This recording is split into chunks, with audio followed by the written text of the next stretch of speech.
¿Cómo le va? Bienvenidos. Esto es Enfoque Médico, el programa auspiciado por el Colegio de Médicos Distrito 2 de la provincia de Buenos Aires.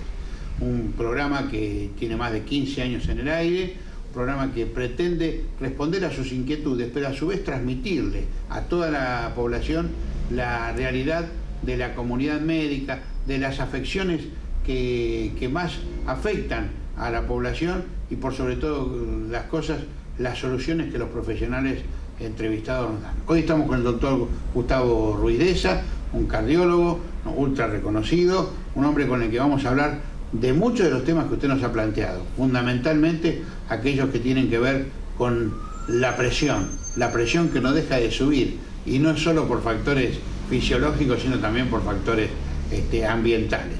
Doctor Ruiz-Deza, muchas gracias por estar con nosotros. Bueno, gracias a usted por invitarme. Yo lo que quería enfocar un poquito, si usted me permite empezar encuadrar el tema. Primero, ¿qué es la hipertensión arterial? Segundo, ¿cuáles son las conductas que tiene que tomar un paciente para acceder rápidamente a la atención? Y tercero, sacar ciertos fantasmas que tienen los pacientes que a mi criterio empobrecen y retrasan la consulta en el médico. Bien. Así que pues yo empezaba a encuadrarlo de esa manera. Bien, y Juan, pues yo hablaba recién de factores que inciden sobre la presión arterial de la gente, o la hipertensión, que muchas veces no son factores internos, sino que son factores externos. Yo voy a empezar con algo que la gente me dice. Una señora me llamó el otro día y me dijo: mi marido está tan nervioso, el otro día le subió la presión como a 20. ¿Puede darse eso de la hipertensión por un factor ambiental? Puede empeorar. Ajá. Ahora, el paciente que tiene hipertensión arterial y aumenta la presión por estrés, o sea, por los nervios, entre comillas, tiene que ser hipertenso primero. ¿Qué quiere decir? Quiere decir que ese paciente es hipertenso y, aparte de ser hipertenso, en el momento del estrés sube más la presión. De tal manera que ese paciente igual requiere una consulta con el especialista, con un clínico. Los clínicos hoy manejan muy bien la presión y, aparte de requerir la consulta con el clínico, hay que darle un tratamiento, ya sea dietético, bajando la ingesta de sal, o farmacológico con alguna droga. Pero no quiere decir que todos los pacientes nerviosos son hipertensos. Para que aumente la presión en el estrés o con los nervios, hay que ser hipertenso primero. Bien, ¿y puede ser que alguien no sepa que es hipertenso? Bueno, esa es una muy buena pregunta, porque uno de los problemas que tenemos con la hipertensión es que es un enemigo silencioso. Es muy parecido al tema de la diabetes. El paciente consulta cuando ya tiene más de 6 meses a 1 año de hipertensión. ¿Por qué? Porque es asintomática. Un paciente puede tener 16,9, 17,9, 17,10 y no siente ningún síntoma.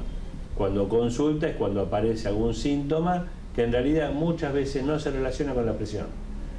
Otro de los temas que nosotros decimos es que el hipertenso en general no sabe que tiene presión y toma conductas que son peligrosas para su salud. Por ejemplo, un hipertenso que sigue con la ingesta de sal normalmente, que duerme mal, que tiene un trabajo muy estresante, que tiene conductas de estrés que empeoran el cuadro.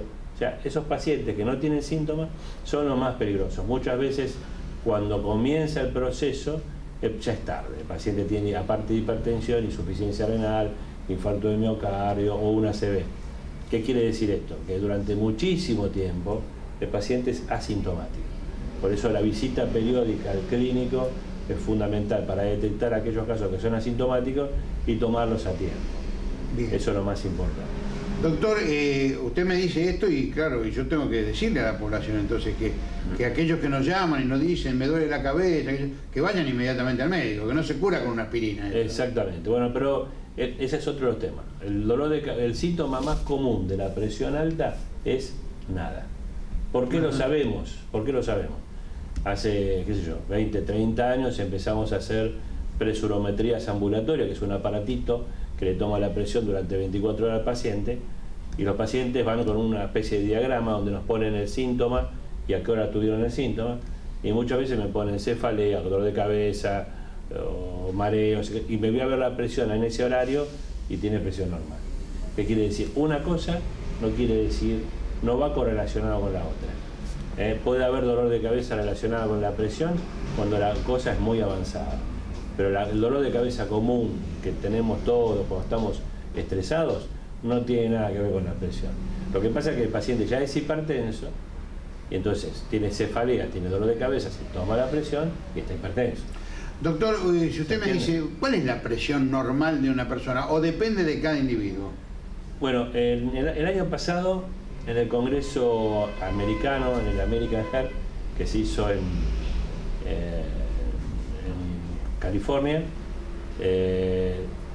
si yo le hago caso a ese consenso, prácticamente somos hipertensos todos los pacientes por encima de 40 años. ¿Por qué? Porque ellos pusieron un límite de 12,8 fijo, y por encima de 12,8 ya hay que medicar a los pacientes. La realidad que uno ve todos los días es que la presión cambia durante todo el día. Nos levantamos con una presión, almorzamos con otra, cenamos con otra y dormimos con otra. ¿Y a qué se debe eso? Se debe a que hay un ritmo circadiano, un ritmo de estimulación neurológica y hormonal. Por ejemplo, nosotros estamos durmiendo y tenemos presión muy baja, 9,6 o 10,6. Abrimos los ojos, la luz entra, estimula la retina, eso desencadena todo un mecanismo de aumento de la presión. ¿Por qué? Porque nos tenemos que incorporar y pararnos para empezar nuestra actividad. Si yo no aumento la presión cuando me levanto, me caigo. Que es uno de los reflejos que se pierden en los pacientes ancianos. Los pacientes ancianos nos cuentan, yo me siento, doctor, y tengo mareos.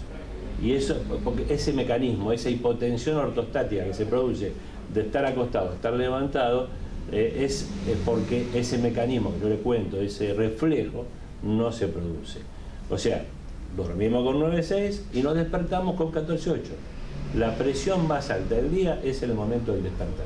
Ah, sí. Curiosamente. Qué curioso, ¿no? Bueno, todo el mundo piensa, no, ese es el momento que tengo la presión más baja. No, es el momento que yo necesito presión más alta para que el flujo cerebral funcione, para que todo el mecanismo que es nuestro organismo se enfoque en funcionamiento. Por eso le digo, y después durante el día va bajando y a las 12 horas del primer pico de presión hay un segundo pico. Ahora, esos picos tienen que ser de 14,8 y no más. Esa es la definición. Tiene que tener 14,8 el primer pico y el segundo pico. Si tienen más de esos valores, ya estamos hablando de hipertensión. Doctor, por eso, retomando apenas un poquitito, ¿no?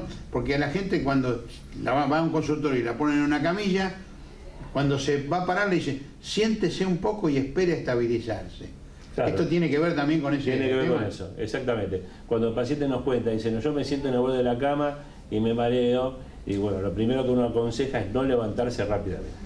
Porque uno se levanta rápidamente y el mareo se transforma en algo más importante y el paciente puede llegar a caerse, tener un traumatismo, perder conocimiento. Entonces siempre, cuando pasa eso, se sienta en el borde de la cama, respira 4, 5, 6 veces, el paciente se siente más reconfortado y después se para. Ese es el primer consejo que le puedo dar. Otro consejo tonto. Esto no tiene nada que ver, pero tonto. Esas alfombritas que usan los viejitos al borde de la cama, sí, los pacientes, hay que desterrarlas. Porque uno de los problemas que tenemos cuando vemos más fractura de cadera, traumatismos y demás, pisan la alfombrita, se resbalan y se van con la alfombrita. Una pavada, eso, pavada. Es algo que la vida cotidiana. Pero la alfombrita al borde de la cama para paciente de edad, yo no lo aconsejo.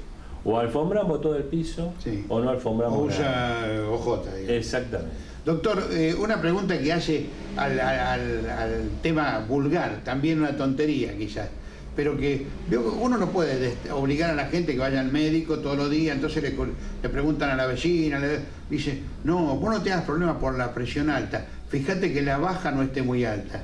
¿Qué tiene de realidad no, eso? Es totalmente lo contrario. Cuando yo estudiaba hace 30 y pico de años, se hablaba de que la presión diastólica, la mínima, la baja, sí, cuando superaba 90, 100, o sea, cuando tenía 9 o 10, era dañina, y más dañina que la sistólica, que es la alta. La realidad es que la sistólica es tan dañina como la diastólica. Cuando uno ve las estadísticas de ACV, hipertensión severa, insuficiencia renal, o infarto agudo del miocardio provocado por la hipertensión, se ve tanto en la sistólica como en la diastólica. O sea que es muy importante mantener tanto la presión máxima baja como la presión mínima baja. Y cuanto más baja es la presión, más años se vive. Eso es otra realidad. El paciente que no es hipertenso y vive con, qué sé yo, 12,8 toda la vida, en general vive muy bien y no tiene problemas. Muy bien. Le propongo que hagamos una pausa, ¿le parece bien? Sí, sí. A usted también le propongo lo mismo, quédese, no se vaya. Recuerde que puede volver a ver este programa en www.productoraalas.com.ar, en youtube.com/alasproductora, en Facebook /alasproductora. También un resumen de lo que aquí hablamos en el periódico En la Mira. Y recuerde que este programa es auspiciado por el Colegio de Médicos Distrito 2 de la provincia de Buenos Aires. Algunos poquitos consejos y volvemos enseguida.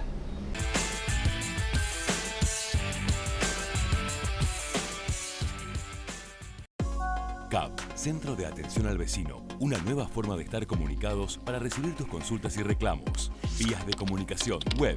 Ingresá a www.verazategui.gov.ar/CAP. Mandá un SMS al 22210 con la palabra CAP, espacio y hacé tu consulta. Elegí la vía de comunicación que prefieras. Mail. Escribí a cav@verazategui.gov.ar. Chat. Comunicate por nuestro chat online todos los días de 8 a 24 horas ingresando a www.verazategui.gov.ar/CAP. Descargate la aplicación Verazategui Municipalidad de tu Play Store o App Store y completá el formulario desde tu celular. Conectate a través de nuestras redes sociales municipales. Teléfono. Llama al 0800-666-3405 todos los días de 8 a 24 horas. Municipalidad de Verazategui.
Continuamos en Enfoque Médico, el programa auspiciado por el Colegio de Médicos Distrito 2 de la provincia de Buenos Aires. Estamos con el doctor Gustavo Ruiz Deza, reconocido cardiólogo. Claro, y uno, entre las preguntas que usted nos manda y nos envía, dice, bueno, pero ¿y qué daño hace la presión? ¿Cuál es el problema que me puede causar tener la presión alta? Porque eso, un señor me decía el otro día, yo me siento bárbaro, pero resulta que tenía 17,10 de presión. ¿Y qué daño le puede causar, doctor? Cuéntele a ellos. Bueno, el tema de la presión no es solamente el número de la presión, sino es como si fuera una piedra en la cual cae una gota y la gota va horadando la piedra. Llega un momento que de tanto cae la gota, la piedra se agujerea. Bueno, con la presión pasa algo parecido. La presión actúa sobre todo en el cerebro, en el riñón, en el corazón y puede causar distintos daños. El tema es que nos enteramos del daño cuando ya es tarde. Por ejemplo, en el paciente que tiene hipertensión arterial crónicamente durante muchos años y llega a la consulta con un deterioro de la función renal. Entonces, ya ese paciente tiene insuficiencia renal. Otra cosa que puede pasar es que el paciente está hipertenso durante mucho tiempo y un día ingresa a la guardia con una ACV y nosotros nos damos cuenta que ese paciente fue hipertenso, no se controló adecuadamente y el desencadenante de la ACV en realidad fue la presión que actuó durante muchísimos años. Y lo mismo pasa con el corazón. El corazón, al trabajar contra una presión elevada, se va agrandando, se va deformando y el paciente en el futuro puede tener una insuficiencia cardíaca con mucha fatiga, cansancio y demás, y resulta que el inicio fue hace muchos años por hipertensión. Esas son las tres cosas más groseras que produce la presión alta. ¿Qué elementos tenemos los médicos para ver a los pacientes? Bueno, hay que hacerle todos los estudios neurológicos, estudios cardiológicos, ver si el corazón está agrandado o no está agrandado, ver si el riñón está bien o está mal, y de acuerdo al daño de órgano blanco, le decimos nosotros, que es el daño que puede tener en distintos órganos, se da una medicación u otra. ¿Por qué? Hay un concepto que es muy importante para nosotros, que es que la hipertensión arterial es un traje a medida. Quiere decir, yo tengo que adaptar la medicación y el tratamiento al tipo de paciente que tengo delante. Si va a cumplir o no va a cumplir, si tiene sobrepeso o no tiene sobrepeso, si es un paciente que tiene un estrés importante laboral o no lo tiene. O sea, de acuerdo a todas esas variables, uno va buscando, y de acuerdo a la experiencia del cardiólogo, por supuesto, uno va buscando la mejor medicación a la mejor dosis posible. Hoy lo que se usa, para hacerlo práctico, es tratar de tomar todo en una sola dosis. ¿Por qué? Porque los pacientes de edad muchas veces olvidan alguna dosis en el medio.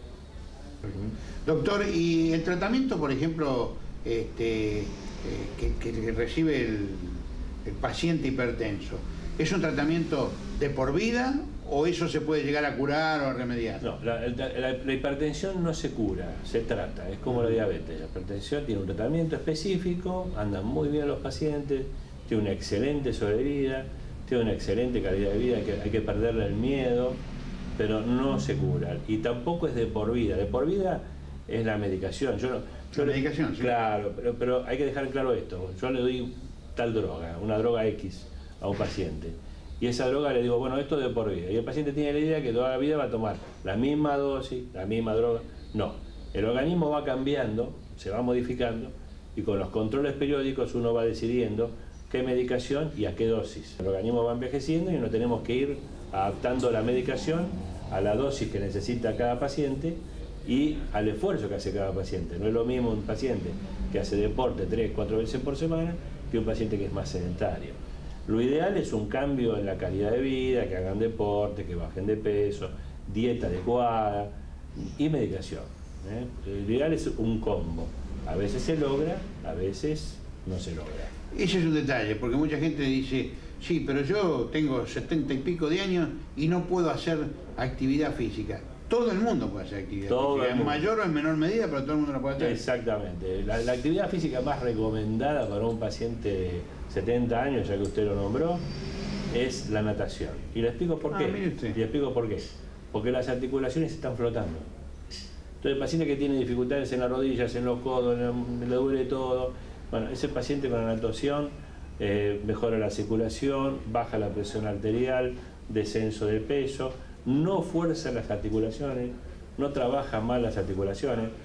Por ejemplo, el trote trabaja mal sobre las rodillas, trabaja mal sobre las caderas. En cambio, la natación no tiene contraindicación. No tiene contraindicación. Aunque no sepa nadar. Aunque no sepa nadar, porque se le pone un flotador, claro, patalea, mueve los brazos, no hay ningún problema. Eso le permite hacer ejercicio físico y no hay dificultades articulares que el paciente lo puede alterar. Y con el agregado, con el valor agregado, mejor dicho, que en el invierno, por ejemplo, con el agua caliente, tiene relajación muscular. Entonces el paciente no solamente se siente bien desde el punto de vista físico, sino que la presión baja, el organismo mejora la circulación, no trabajan mal ni las rodillas ni las caderas. Así te puede hacer 1 o 2 horas de natación sin ningún problema. Tengan en cuenta, usted lo escuchó al doctor, en casi todos los lugares hoy hay algún natatorio del club del barrio, que son inclusive climatizados, o de instituciones gremiales o profesionales. Así que ténganlo en cuenta esto, pierdan el miedo, porque muchos de aquellos que no saben nadar dicen, no, pero ¿cómo voy a ir a la pileta de natación si yo no sé nadar? Bueno, tienen una opción, o puede aprender a nadar o puede practicarla, como dice el doctor, con un flotador, moviendo las piernas, moviendo los brazos, e inclusive caminando por la, por la pileta. Caminando, ¿no? moviendo las piernas, los brazos. La idea es movimiento, la idea es que hay que estar en movimiento. Eso favorece muchísimo la circulación, baja la presión y sobre todo mejora la relación de las articulaciones con la musculatura. Muchos de los dolores de cabeza que vemos hoy en día en realidad son contracturas a nivel de la nuca del trapecio, que es el músculo que nosotros tenemos acá. El trapecio produce una contractura tan intensa por estrés que el paciente termina con dolor de cabeza y lo asocian con hipertensión. Quizás ese paciente, si hiciera natación, no sufriría tanto. Y es mucho más económica, no tiene que gastar en medicación. Eso no invalida tratamiento con drogas. O sea, es además de el tratamiento farmacológico con drogas y el tratamiento no farmacológico, que es el ejercicio físico, la comida adecuada, el descenso de peso y demás. Muy bien. Doctor, preguntas que hacen, que uno recoge en el camino, ¿no? Y comentarios que uno recoge en el camino. ¿El colesterol tiene que ver con la presión? ¿Colesterol alto? Lo que pasa que es... ¿O es un síntoma? Es algo más. No tiene que ver y no tiene que ver. Lo importante del colesterol, cuando uno habla de colesterol, de hipertensión, tiene que hablar de factores de riesgo. Perfecto.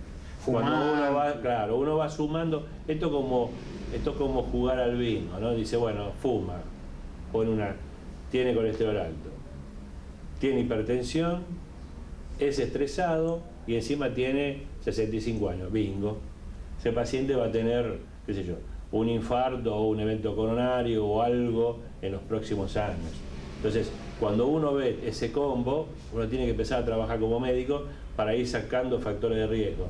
Trata la presión, lo hago bajar de peso, le trato el colesterol, y lo saco, hago que trabaje con el estrés. Si tiene que ir a un tratamiento psicológico para que él aprenda a manejar su estrés, lo mando al psicólogo para que aprenda a manejar su estrés y demás. A veces se logra, a veces no, pero si nosotros dejamos que todo el combo funcione, a la larga o a la corta ese paciente va a tener un evento coronario. Bueno, la última que le hago, doctor, porque ya estamos llegando al final del programa.